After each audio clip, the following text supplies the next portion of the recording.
Kemarin saya mengikuti forum diskusi aktual atau FDA berjudul Tantangan dan Peluang Menuju Tata Kelola Sampah Berkelanjutan. Studi kasus aglomerasi pengelolaan sampah yang diadakan oleh Badan Strategi Kebijakan Dalam Negeri Kementerian Dalam Negeri. Yang dibicarakan sebenarnya menjurus kepada bagaimana mengaglomerasi atau menyatukan daerah-daerah yang sampahnya kurang dari 1.000 ton ketika akan membangun pengolah sampah menjadi energi listrik atau PSEL. Saya ikuti acara itu sampai selesai. Saya salut kepada Pak Didi Abdurrahim, Wali Kota Bogor, yang dalam forum itu berpendapat bahwa PSEL itu sebenarnya bukan solusi satu-satunya dalam pengelolaan sampah. Dia menegaskan bahwa pengelolaan sampah di hulu atau di sumbernya itu adalah yang paling utama dan paling penting.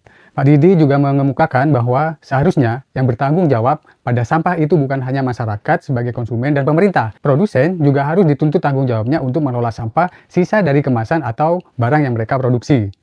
Mantap Pak Didi, mudah-mudahan saya bisa bertemu Pak Didi untuk bisa menerapkan tanggung jawab produsen atau EPR di tingkat daerah seperti di Kota Bogor. Bisa kok Pak kita terapkan EPR secara otonomi di daerah meskipun pemerintah pusat tidak menerapkan EPR sesuai dengan Undang-Undang Pengelolaan Sampah. Saya juga salut kepada beberapa narasumber dari lembaga-lembaga kajian yang telah mengemukakan bahwa pengelolaan sampah itu tidak boleh hanya fokus di hilir saja, tapi juga harus fokus di hulu dan di tengah. Jangan karena mau dibangun PSEL, kemudian pengelolaan sampah di hulu ditinggalkan. Karena PSEL itu tidak akan bisa mungkin menghabiskan persoalan sampah di hilir.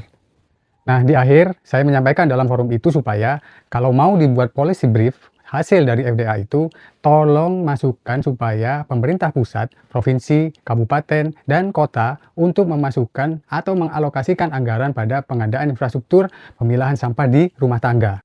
Sedikit demi sedikit saja, karena kalau semua secara langsung pasti akan berat. Supaya sedikit demi sedikit masyarakat juga mulai mengelola sampah di sumbernya. Sebab masyarakat sekarang ini sudah mulai peduli dan mau mengelola sampah di sumbernya dengan cara memilah.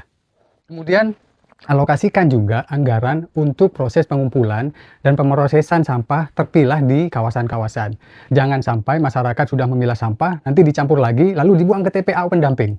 Untuk itu, harus ada pengangkutan sampah terpilah supaya sampah bisa diolah sesuai jenisnya di kawasan-kawasan secara lokal. Saya minta Mendagri supaya mendorong pemerintah pusat sampai daerah jangan hanya berkutat pada sentralistik pengelolaan sampah, karena itu sudah tidak sesuai dengan semangat Undang-Undang Pengelolaan Sampah kita. Undang-Undang Pengelolaan Sampah kita itu sudah bersemangat desentralisasi sejak 2008.